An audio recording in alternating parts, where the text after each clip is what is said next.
and continue. Alright, magandang umaga po.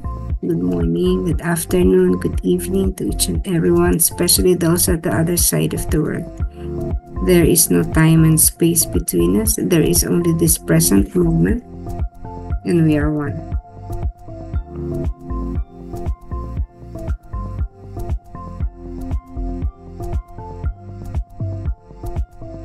We are now on the last entry of notebook 2 from the Diary of Saint Faustina. So we are in diary entry number 1000.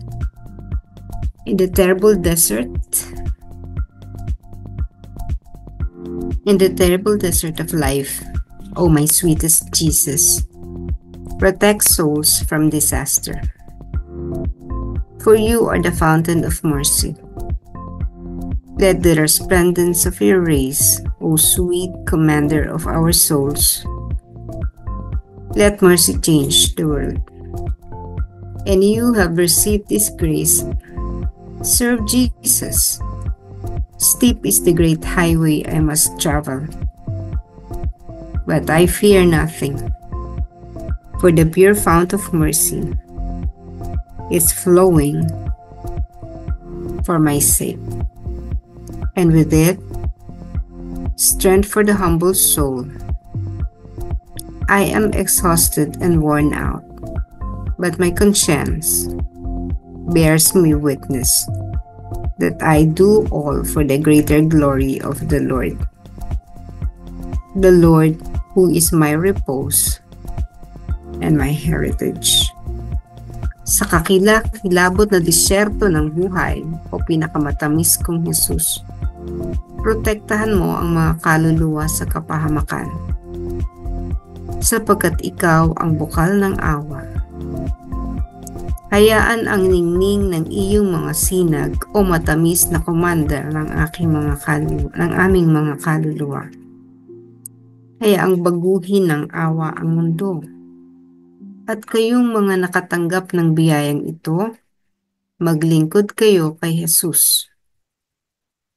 Matarik ang malalaking lansangan na dapat kong lakaran, ngunit wala akong kinatatakutan, sapagkat ang dalisay na bukal ng awa ay umaagos para sa akin. At kasama nito, lakas para sa mapagpakumbabang kaluluwa.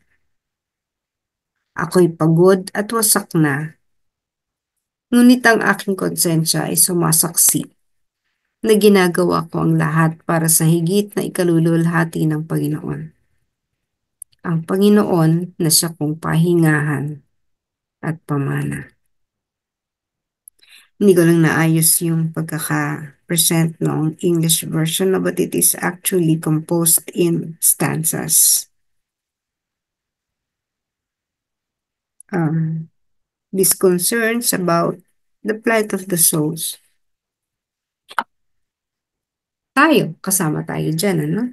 Hindi na lang ito, again, because Faustina had moved on to the next life na iwan sa atin yung mga responsibilities, mga gawain na nakaatang sa kanya. Tayo yung mga bagong Faustina, the collective Faustina present in this world. Tayo man na mga nabubuhay pa sa lupang ito. At tayo din na magiging katulad niya, na susunod sa kanya sa kabila. Because no one in this earth, in this world, is immortal. So lahat tayo, we will have to pass through the gates. No, the gate to eternal life. So Jesus is the fount of mercy. Siya ang bukal ng awa. Siya nagbibigay liwanag sa mundo. Sa madilim na mundo na kinabibilangan natin ngayon. At sinasabi natin, parang ini-invoke niya, no? Hayaang baguhin ng awa ang mundo dahil ang awa lamang ni Jesus ang makapagpapabago sa mundo. Who else and what else?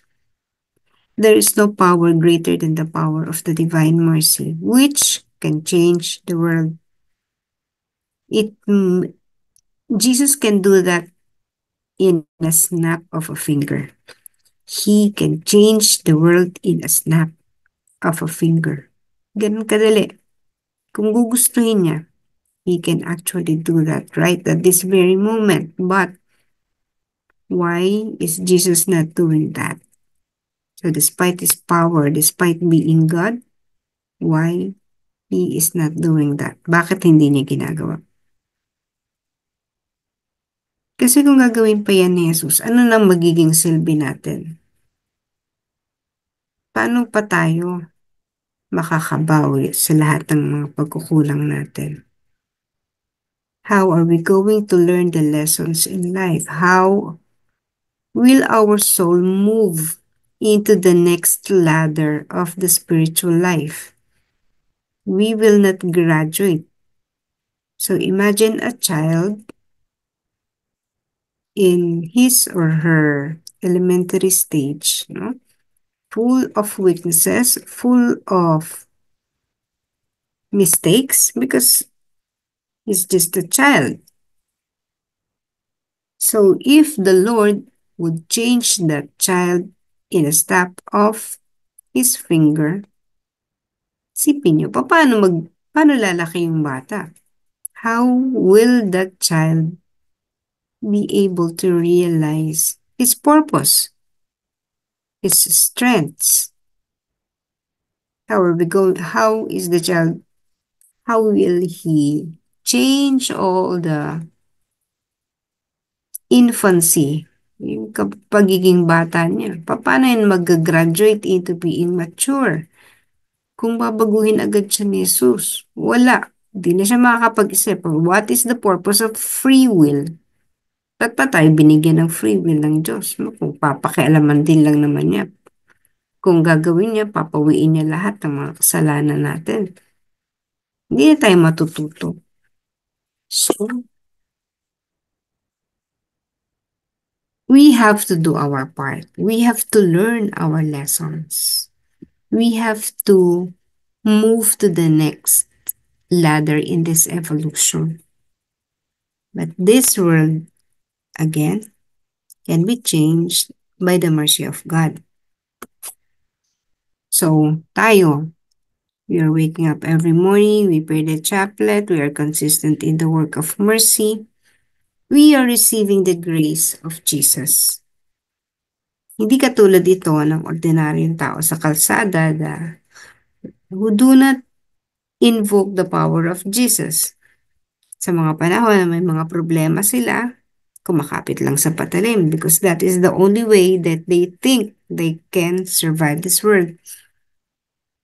So tayo hindi. We put our trust in Jesus. Sa mga kabila ng mga kahirapan ng buhay, we have this trust. We believe that Jesus will help us.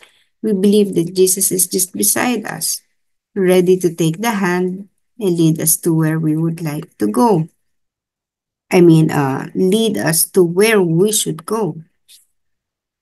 So yun yung kaibahan natin to the ordinary man in the street. And because we are receiving this grace coming from Jesus, ang sabi dito, no, kayong mga nakatanggap ng biyayang ito, maglingkod kayo kay Jesus. So because we are receiving the grace coming from Jesus, we now have the responsibility to serve Jesus. Is that obligatory? Again, may free will pa rin. We receive something from God. What will we do with the graces that you receive? No? Free will, free will, free will. Nakatanggap ako ng biyaya. Sarilinin ko na lang to. But it has its repercussions. Pag sinarili mo ang bagay, sa iyong sarili lang, you become selfish and you do not share what you have. Whatever na, not just the material possessions that you have, but all the lessons that you are receiving every morning through this program. If you will not able to share this, if you will not be able to transform the lives of other people, para saan pa? Bakit pa kayo gumigising ng umaaga, no? Para lang ba sa sarili? No. You are obliged. But again, hindi yan mandatory na gawin mo yan. Na katulad natin, pag may ginawa tayo sa isang tao, we would be saying, oh, ginawa ko to para sa'yo. So, dapat, may condition tayo, di ba? God does not impose conditions. Kaya lang, kung hindi man ini-impose ng Diyos yan sa atin, we have the obligation to serve Jesus. And serving Jesus is by taking care of our brothers and sisters. When we serve our brothers and sisters, matarik ang malalaking langsangan. Mahirap yung lakaran. Again, your choice. Our choice. Will I tread the path? Lalakad ba ako sa matarik na langsangan na yan? May sakit pa ako sa puso, sa tarik niyan, baka mamatay ako. So be it. Kung mamatay tayo dahil matarik yan at inaakyat natin, dinadaanan natin, so be it. Because at the end of that very difficult road, you will find Jesus waiting for you. But if you will not serve Jesus, diretso man yung highway, no? Ang bilis ng takbo mo. Pagdating mo sa dulo, malalim na bangin. Sinabi na rin niya ni Faustina. She had that vision. Maraming mga tao doon dumadaan sa patag na daan. Dire-diretso, mabibilis ang takbo. Pero hindi nila alam where the road is leading them. So, ang tuloy ng takbo nila, no? Ang sarap ng biyahe nila, comfortable. Pagdating pala sa dulo, mahuhulog sila sa bangin. So, uh, that is symbolical. Hindi siya figurative, no? Hindi siya literal. Ibig lang sabihin nun, with all the comfort that you're doing, at the end of your life here on earth, doon ka sa baba pupulutin. Hindi ka paakyat, pababa ka. So we have the obligation, we receive the grace of Jesus, we have the obligation to serve. Hindi tayo yung katulad ng iba, wala namang maibibigay yung mga kapitbahay natin na ang sarap ng tulog, gigising sa umaga, kakain, walang gagawin, ganun lang ang buhay. Maaring mamamasyal, ganon, magiinom. Yun yung kapitbahay natin. Matutulog, wala lang. Pero tayo, gigising, mananalangin, maglilingkod sa kapwa, magpapahinga, kinabukasan, ganon uli ang gagawin, all for the glory of God. So yun yung ating obligasyon. Ibahagi ito at maging kaisa ni Jesus sa pagbabago ng mundong ito. And we should not fear anything because Jesus is always with us. Ang kanyang awa ay umaagos para sa akin at kasama nito, lakas para sa mapagpakumbabang kaluluwa. So nakakapagod. It's very tiring to tread the path. Nakakapagod. Imagine mo, maglilingkod ka sa mga tao, wala ka namang inaasahan sa kanila. Hihiyain ka pa, lalaitin ka pa, pagbibintangan ka na hindi mabuti. So all this we would be experiencing, mismo kasama natin, ibabagsak tayo. Again, these are normal. These are the challenges that we have to face in this journey. No, nakakapagod. Pero sabi niya, ngunit ang aking konsensya ay sumasaksi na ginagawa ko ang lahat para sa higit na ikaluluhati ng Panginoon. Ang Panginoon na siya kong pahingahan at pamana. Pamana, heritage. So, ganun, huwag tayong mapagod sa paglilingkod, huwag tayong panghinaan ng loob. Sa lahat ng mga nararanasan natin, isipin natin nandyan si Jesus. Hindi naman siya nandyan na parang nagpakasarap din lang, no? He showed us the way. Siya mismo ipinakita kung gaano ito kahirap at nilagpasan niya. And if we would follow Jesus, this same path